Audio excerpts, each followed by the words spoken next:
Good evening সবাইকে। আশা করছি তোমরা সবাই খুব ভালো আছো আর আমিও ভালো আছি। আর শুভ জন্মাষ্টমীর অনেক অনেক শুভেচ্ছা, ভালোবাসা। আর দেখো, আমি এখানে আমার নারুগোপালকে পুজো করেছি। এক বছর কি হয়েছিল বলো তো, আমার না হাতটা কেটে গেছিলো ফল কাটতে গিয়ে।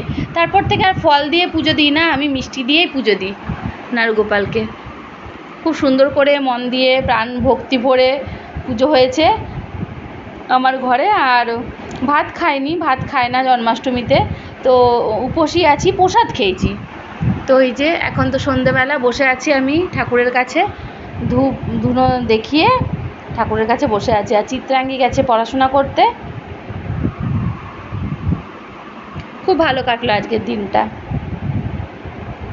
তোমরা সবাই কেমন কেমনভাবে পুজো করলে জানিও আমাকে কমেন্টে। তো টাটা, বাই বাই। ঠাকুর সবার মঙ্গল করুক, সবার